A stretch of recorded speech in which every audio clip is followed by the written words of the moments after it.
I've been looking forward to this review for a while. My current main search and passion is to find a performing HD cinewhoop that flies like a toothpick. And the short of it is, I think I found it. And that's why I'm going to be reviewing, setting up and flying the GEPRC Skip 3 HD. As a simple micro cinewhoop, I've loved flying the Mobile 7 HD for over a year now. And to be fair, I can still recommend it today for some use cases. What I wish it did slightly better would be to have just a tad more performance at mid-throttle.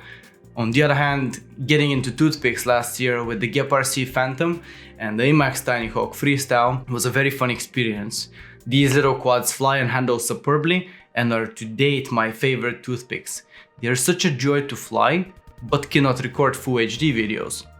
So the obvious question was, can we have that performance but also enjoy a 1080p HD video recording from a split camera?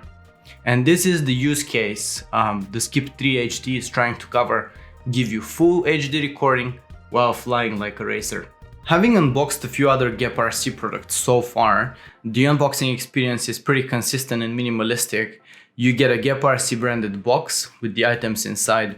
While on one hand it's nice to get a higher quality carry case, like you do with some other drones, if the goal in GEPRC's case is to reduce the price by simply providing a box, then I'm on board. I can also confirm that although I have expected myself to toss the box aside after the initial setup, I always ended up actually keeping it and using it to transport the drone and its spare parts by tossing the box in my backpack. The contents of the box are wrapped in protective foam from all sides, and the quad comes wrapped in plastic film too. Here is everything you get inside: the GEPRC Skip 3 HD itself, a VTX channel table, FR Sky XM Plus receiver instructions, if you opted for that receiver, GEPRC stickers, 8 3-inch bi-blade propellers, and a pack of extra items.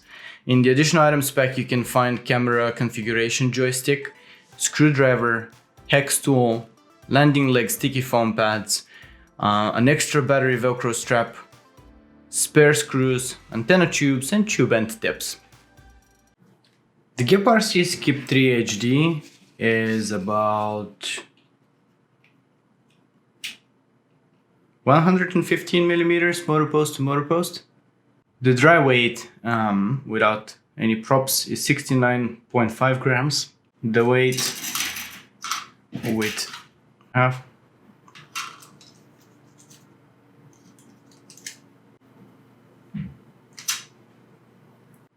The weight with 4 props seems to be 73 grams. And the all-up weight with a GMB 4S battery is 127 grams. I also had a Turnigy graphene 4S battery, 500 milliamp 4S battery lying around, which came in much heavier and brings up the total all-up weight to almost 150 grams. I'm a much bigger fan of the GNB batteries. I think they perform superbly.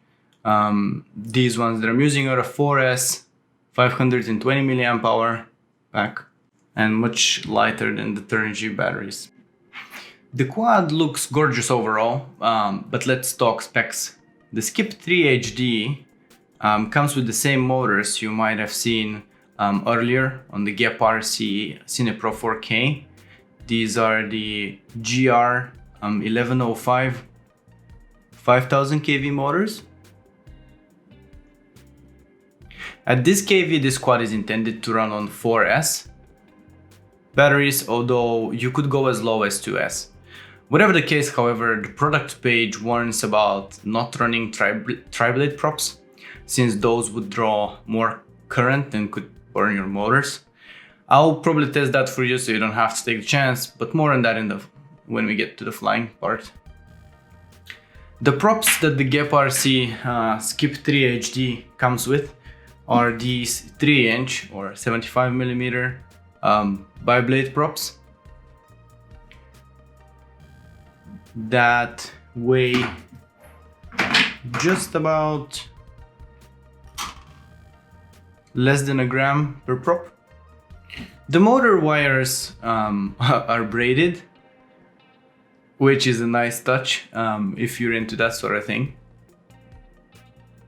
More importantly, they are held securely to the frame arms with a sturdy cloth-based sticky tape that is quite common in quads these days. The motors are actually plugged in to the ESCs with a connector and not directly soldered. Some people say there's some extra performance to be had with the direct solder approach. I think that's nearly negligible in this case and min-maxing, but if you want to squeeze every little bit of performance, you could consider direct soldering. For me, that's an overkill at this point. The camera is the Cadex Baby Turtle V2. This is a split type camera that is used for the real-time FPV feed, as well as to record onboard 1080p 60 FPS footage at about 30 megabits bitrate. I dare add that it's one of the best split type cameras nowadays. It can also record at 1080p 30 FPS and 720p 60 FPS if you feel like downgrading the quality, but chances are probably you don't really need to do that. The camera can record audio, which was ever so slightly less horrifying, but even so, still pretty much unusable. The motor noise is loud and high pitch and probably won't allow for any other sound to be picked up from the environment unless you're not armed. Unfortunately, that's pretty much the case with all of these types of split cameras, and we yet have to see a split type camera with useful audio recording. The output file format of the Cadex Baby Turtle V2 is MP4, and it supports class 10 SD cards with storage ranging from 8 GB to 64 GB. On average, for a 6-minute flight, the 1080p 60 FPS recording is about 1.36 GB. The canopy is pretty nice, high quality TPU print that lets you adjust the camera angle from about 28 degrees or so to about 45 degrees. I've adjusted mine with the maximum allowed up tilt with this canopy. On the back side of the canopy there are slots for the VTX dipole antenna, as well as for the receiver antennas.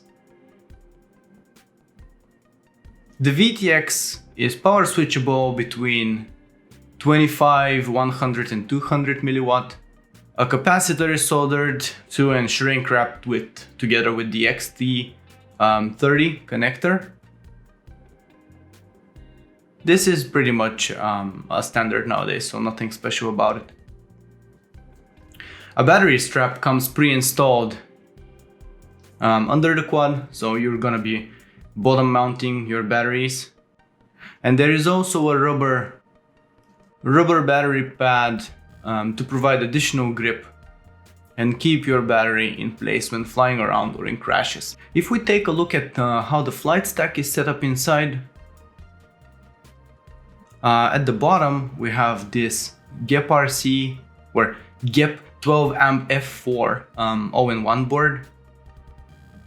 As the name states, it should support continuous current up to 12 amps on a 2S up to 4S battery.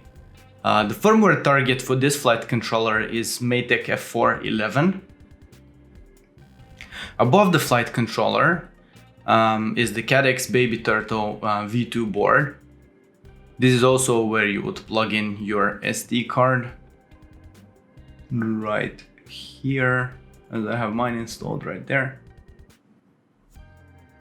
On top of that is the VTX, and above the VTX port, nestled right under the canopy, is the receiver. In my case, it's an XM Plus receiver. And this quad currently comes at a price about $170, which in my opinion is a pretty good deal for an HD toothpick.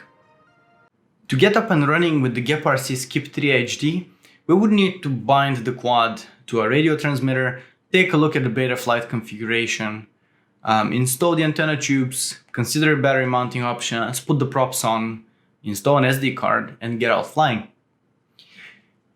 To get the quad bound, you will also have to set your radio in bind mode from the setup screen.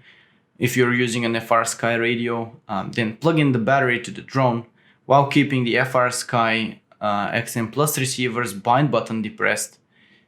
If the binding is successful, one of the LEDs will be in solid green while the other one will be blinking in red. At this point, power cycle the quad and you should be able to see only one solid green LED on. If you have any issues, drop me a comment down below and I'll try to do my best to help you solve your issues.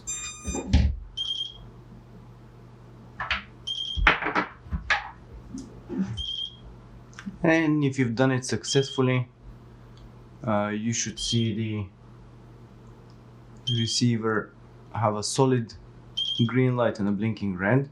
So now we're bound. Now you can unplug the quad, stop the binding, mold in the radio, plug the quad back in, and at this point we should only be able to see one solid green light from the FR Sky XM Plus receiver, as you can see here. Now we're good, we're bound. As far as the radio setup goes, a couple more things I suggest setting. If you're setting up a brand new model, is failsafe. Set that to no pulses. I think we're done on the setup screen. Then on the mixer screen, let's add two switches. Channel 5 is gonna be the aux1, so probably also what's gonna be in our case the arm switch. I use this switch here normally. I'm gonna use one more switch for modes.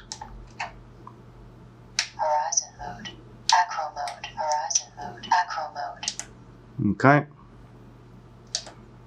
And sometimes I also use a turbo mode switch. Oops.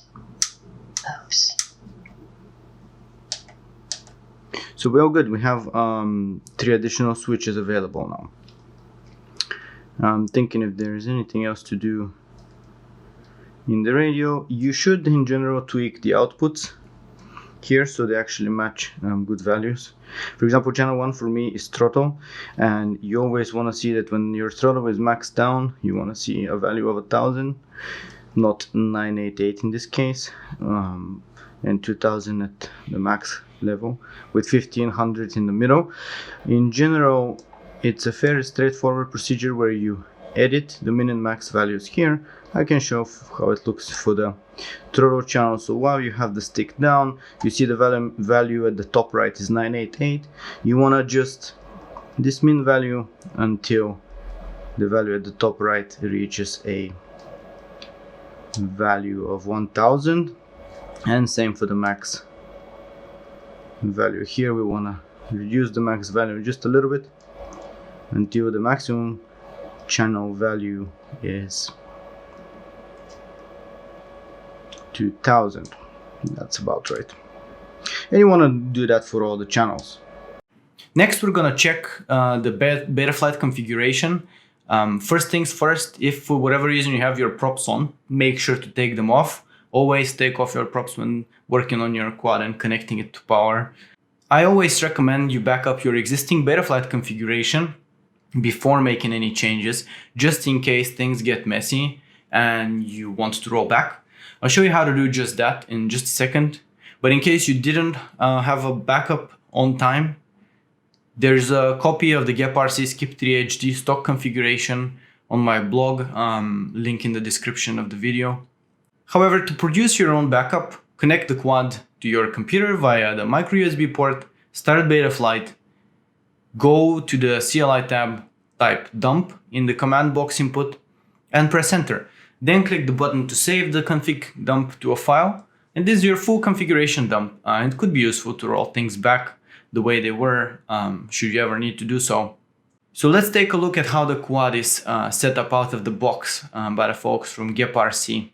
This is going to be mostly a quick run through all the most important options that I always check before I go out flying. If we head on over to the configuration tab, on the configuration tab, we learned that the quad is set up in the more common props in mode, which informs us how we should be putting on the propellers later on. I like having motor stop off, and I'm happy to find that it's off by default. Double check that the receiver is set up correctly too. For the FR Sky case, you want a serial-based receiver and S-Bus selected, so all good there. If you scroll down a bit further, I like taking a look at other features, the other feature section, to make sure air mode is on. You want that on if you're planning to do any acro tricks. OSD is on too, and the D-Shot beacon configuration is also on, which is great and allows us to use the motors to do some beeping, since this model does not have a dedicated buzzer. Skimming quickly through the PID tuning tab, these are the default PID values. I never make changes to the stock tune before I go out and fly the quad as it comes configured out of the box. I think it's valuable to fly it this way and to evaluate what the stock configuration is. Next, on the receiver tab, is one of the most important ones to check. You don't want to be attempting flying if the channel mapping between your radio transmitter and the drone are set up incorrectly. That's very easy to fix, but it's quite common that you would need to make some changes here. I've noticed Emacs tends to ship out their products with the TAER1234 channel map, which for me is perfect and matches how my transmitter is set up. However, GEPRC tends to send their products set up in the AETR1234, so you just need to adjust the channel mapping. And this is quite common to mess up with new people to the hobby, but easy to fix. Go to your radio setup page and take note of what the channel map setup is, then change the value here accordingly. As mentioned in my case, I'll just be changing this to TAER1234. It's also nice that RSSI channel is set to aux12. That allows us to receive some basic RSSI telemetry from the XM Plus receiver. And in case you're wondering, those letters TAER simply mean T stands for throttle, A for aileron, E for the elevator, and R for rudder. And they basically state the order of the first 4 channels on your radio. So if you have those values messed up, you might be thinking that you're trying to take off by increasing the throttle value, but in reality, you're just increasing the aileron value and nothing happens. Best case scenario, or your quad flips out, worst case scenario. The next most important thing to check in the Betaflight configuration always is the modes tab. Normally it's a fairly straightforward thing to do and almost no changes are required. However, this was the first time I see a manufacturer opting in to set up switch activation at the low point of the range. Technically there's nothing wrong with that, but if you don't expect it, it might throw you for a loop a little bit. In my case, I totally didn't expect this, and I was wondering why, even though all my modes are set up correctly, the quad wouldn't arm and was buzzing immediately when plugged in. You don't have any props on your quad, you can plug in a battery so that you could power the receiver.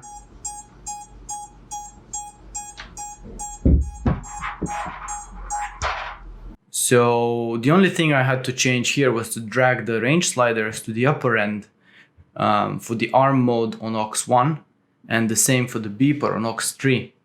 That ensured that the off position for the switch was when the switch was away from me, and the on position is when the switch is flicked towards myself. On the OSD tab, after the first flight, I changed from displaying the total battery voltage to displaying the battery average cell voltage, which I find slightly more informative and clear for when to land and so on. If you enable RSSI value like I did, but you don't see it anywhere, it's probably under one of the other values at the top left or the top right of the OSD, and you might have to move them around a bit. I also added power to see throttle stick values in real time. And we're done with Betaflight. To install the antenna tubes, just cut them to length and slot them in while guiding the antennas through. Then put an antenna tube cap on top.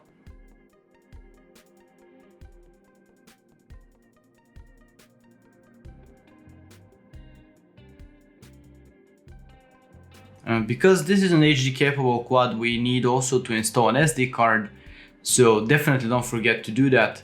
By default, the camera is set up such that it will record in 1080p 60 fps, and it will start recording as soon as you plug in the quad, and will stop the recording and save the footage when you unplug the battery.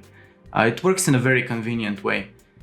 If you need to adjust the recording settings, you can use the provided camera joystick. To connect to the camera, there is a camera connector under the canopy. Because the prop configuration is in prop scene mode, that means that, for example, this prop here, this motor here, the prop here should be rotating in this direction, so anti-clockwise, and so we need the pitch on it to be going from low to high, so like this. Once you have identified the correct prop, you can just push it in. And I like securing those in addition with the provided screws, so I'm gonna be also doing that now. As always, it's good to check that the screws, when applied to the prop and the motor, are not gonna go down and touch the motor bearing. So it doesn't seem to be the case. This screw will be basically hanging in right there, which is perfect and exactly what we want to see. Get a hex head screwdriver and then just screw it in place. Do this 8 more times.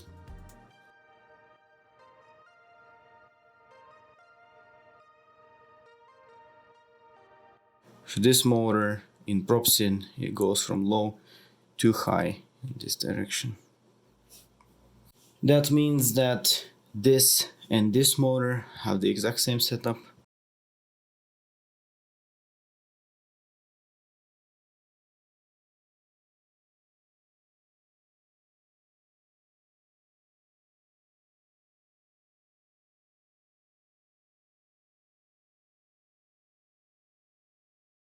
With all of this done, we are finally ready to go fly. I did the maiden flight on a GNB 4S 520 mAh battery. The all-up weight was about 127 grams. The maiden flight went well. I was blown away at the amount of performance this drone has. This was the first time I had to consciously put effort to keep my throttle so low, almost to the point it wasn't very comfortable to do so.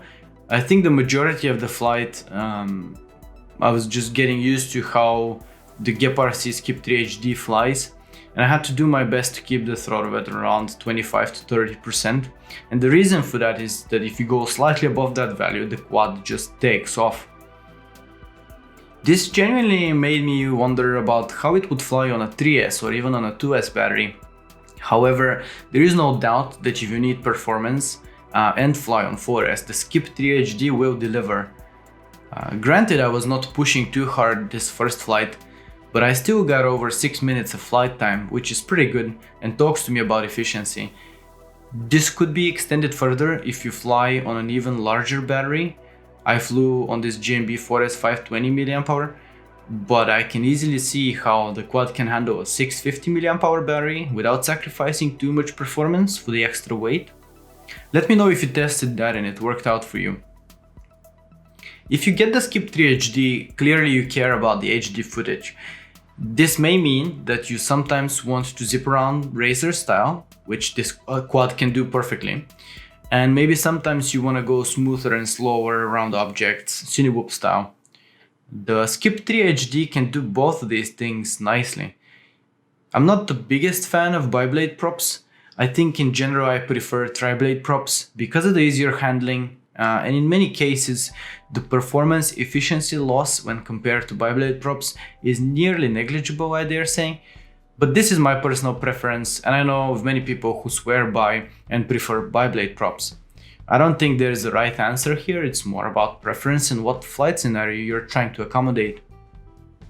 A thing to note is that the manufacturer explicitly states that you should not fly tri-bladed props to prevent your motors from burning. I also recommend you don't do that. But I will be testing that for you, so you don't have to, because I'm curious if I can make it work, for example on a 2S battery.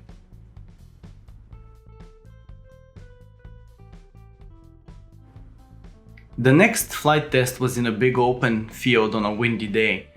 One of the first things I did when testing this drone was to go to that same field where I usually fly only my 5-inch drones. It's a pretty big open field, and that day was a bit windy too, with wind up to 7-8 meters per second. I was curious to test this after seeing that the Skip 3 HD was the performance monster, and indeed it handled the wind with no issues, and it flew around, dare I say, almost like my 5-inch drone. I mean, of course not exactly, but quite close. Very interesting. Flight time was still around 5 minutes, even though I was pushing it a bit more, and it did have to combat the wind actively.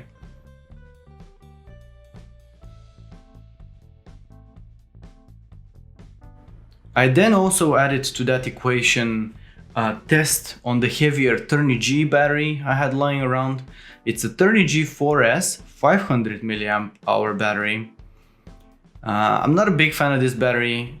In fact, I do not recommend you get it because it's 22 grams heavier and it offers 20 mAh less compared to the GMB batteries I'm using. But the reason why this test is interesting, however, is that even in these conditions, the GEPRC Skip 3 HD didn't care for the extra weight. It carried it like a champ and delivered a flight time of over 4.5 minutes against the wind.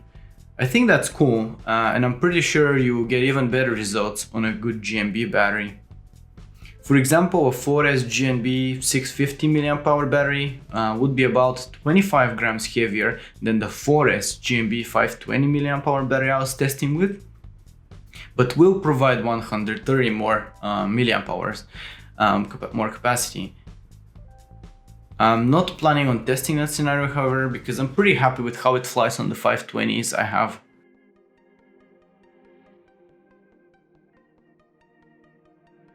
The next flight test was on a 2S GNB 450 mAh battery. Flying on 2S 450 battery tanks the performance of the quad a bit, and you might actually just like it. Immediately as soon as I took off, I noticed the quad felt almost exactly as what flying my GEPRC Phantom feels like. It still performed somewhat decent, it was much easier to handle, and I had to maintain throttle closer to the 50-60% for a smooth flight, so higher than on 4S, and much closer to what I'm used to.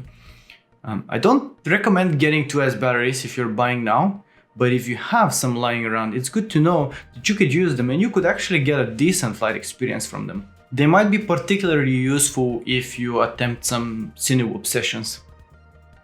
I like how much raw power the quad has on 4S, and I like how docile it is on 2S.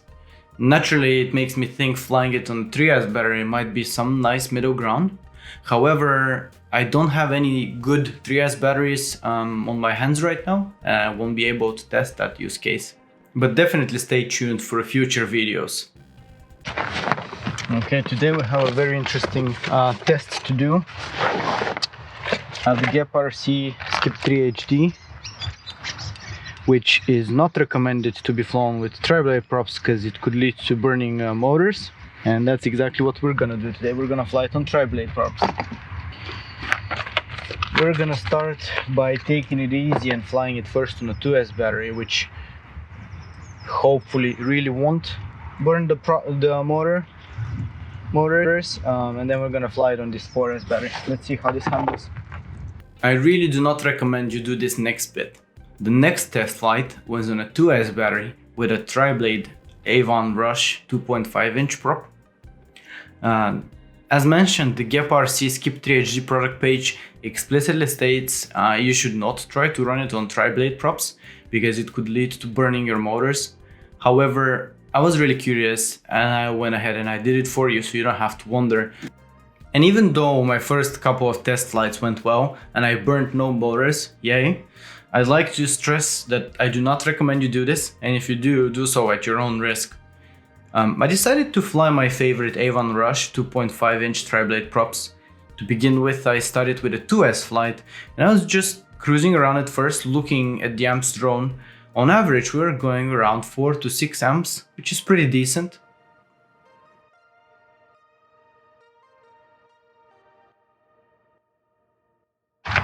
Okay, so here we go. Test 1. This could be a very short test, or it could also work. It's extra bad that it's a windy day, so we're actually going to be drawing extra much amps, which is already going to be pretty tricky. Let's see. Here we go. I'm taking it easy to begin with, just flying smoothly, drawing about between 4.5 amps. Going a bit faster right now, going to 5 amps. Current draw. Should be fine. I'm really tempted to punch it a little bit and see if I can do a flip, but I kinda don't wanna burn it way too quick. Just gonna go for a few nice turns.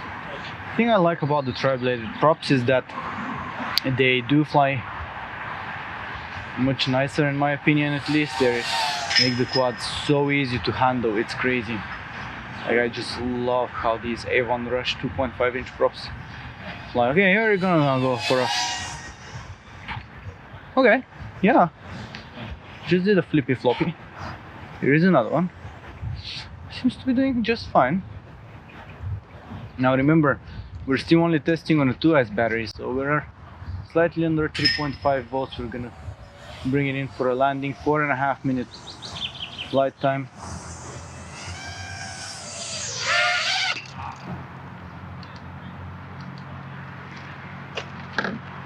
Not bad. Let's do the other test.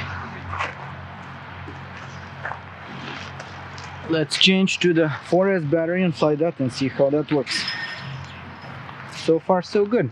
Might be that we actually don't burn the motor today. That'll be quite cool.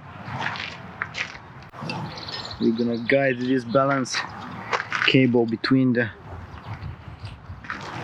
battery XT30 power, and then let's plug her in and let's go.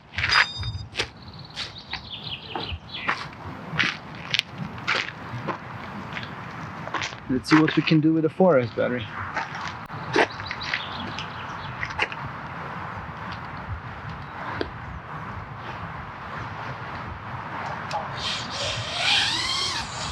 Oh boy. Immediately when you punch it on 4S, this thing just takes off. Drawing about 4.5, 5 amps now.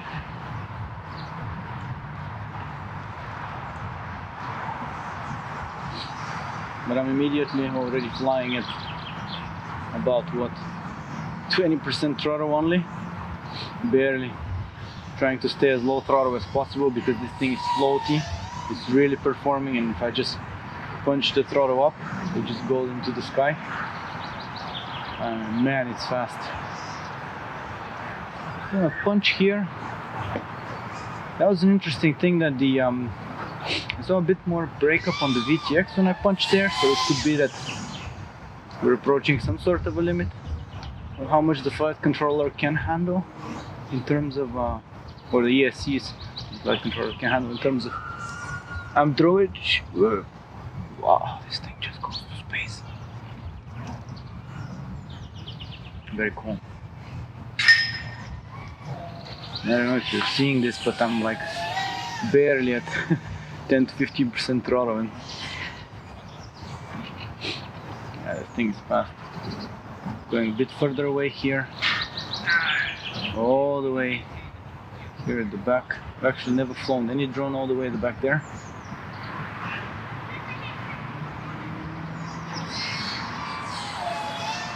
Seems to be doing good. I'm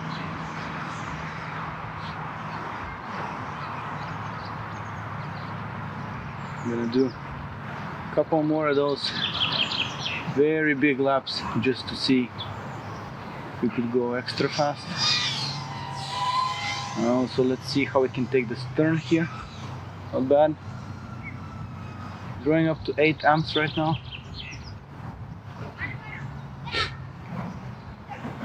Seem to be doing good.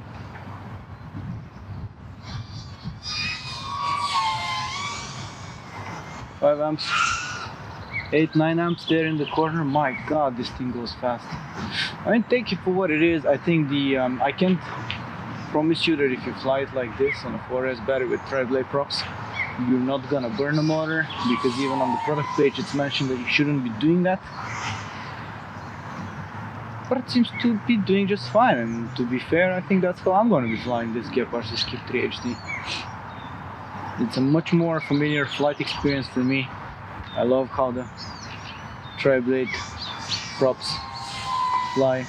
Handling is a piece of cake.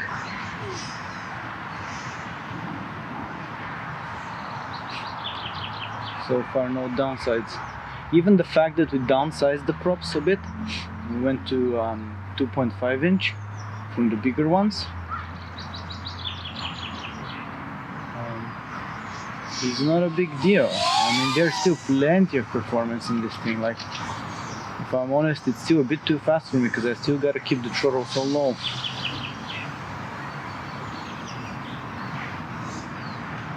There's a car behind me, so I'm just gonna go this way.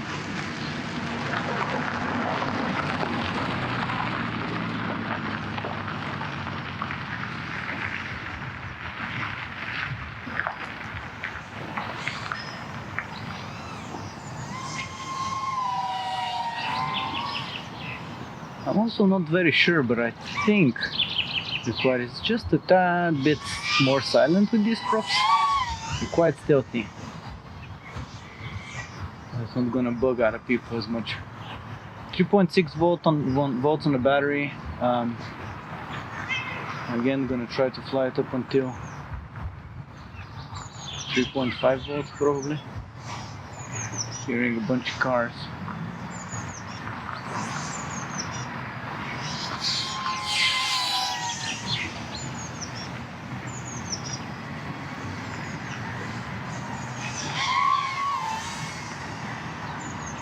But yeah, this is a complete joy to fly. Like, I love it. The tune is already pretty good and locked in, and with the tri-blade props, it's just a pure pleasure to fly, really.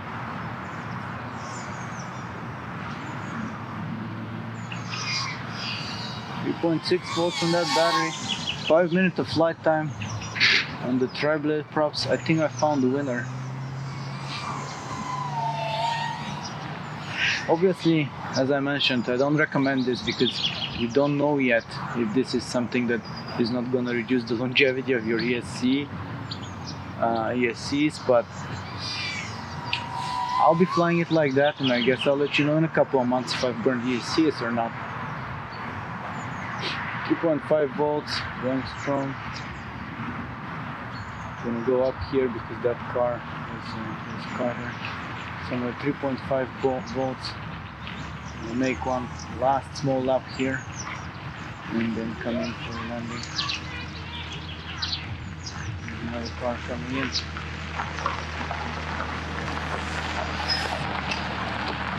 I peaked up at 9 amps drawn on some tight corner turns, and the motors were indeed just a bit warm after the flight.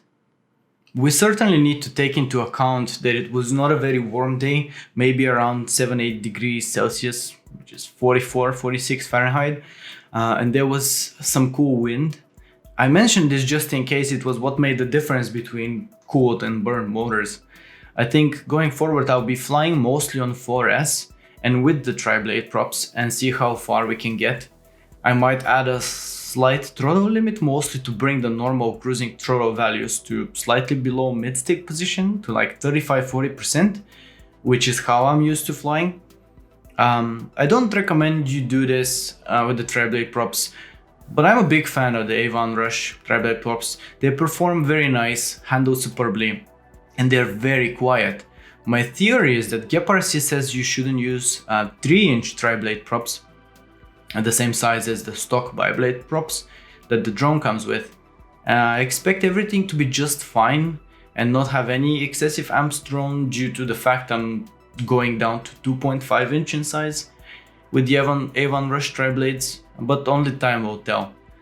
Here's another test idea for you. Fly it on 2.5 inch or 65mm bi-blade props and see how it does. it would make the Skip 3 HD even more efficient, and you might end up with 7-8 minutes flight times when cruising. That's just my untested working theory, but if you do test it, please let me know how it goes by dropping a comment down below. My conclusion today is that I'm happy. I think I finally found it, the HD toothpick I've been searching for.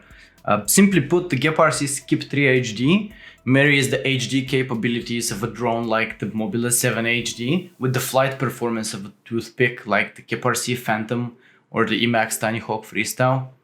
But this is also not just a simple combination of features and an incremental upgrade. The performance alone is a huge upgrade with support for up to 4S batteries, and it's probably more than what most people honestly would ever need. At the same time, you get nice long flight times of more than 6 minutes cruising and over 4 minutes full send zipping around. If on top of all of this you prefer biblade props and the way they fly, then you will love this drone. If, like me, you prefer tri-blade props, you could risk it. Downsize to 2.5 inch and try the Avan Rush tri-blades. I again don't recommend this because it could lead to burnt motors according to the manufacturer, but I'll take my chances and I'll let you know what happens in a few months. I just gotta have me some tri-blade props. I did notice some very slight hints of jello in the HD recording when going strong against the wind, so I'll be monitoring how that plays out, but in general I'm satisfied with the quality of the HD recording. I did have something bizarre happen twice as well. When I plugged in the quad but did not immediately take off for about a minute or so, after taking off I had a lot of latency in the FPV feed, which I'd never experienced before. Okay. My video is laggy. I'm drawing about 4 amps as it stands. I have no idea why the video is laggy. The video is really laggy. There's a lot of latency. What I see in the goggles. I'm gonna land and power cycle the quad and see if that helps with anything. Luckily, after quickly landing and power cycling the quad, the problem goes away. But I have no idea what this is about, and if you do know, please drop a comment. I'm thinking it could be the VTX starting to overheat after a bit, if not cool down by the air brushing past it as when the drone flies. But this is just a theory. I'm not convinced it's the VTX at fault, but possibly.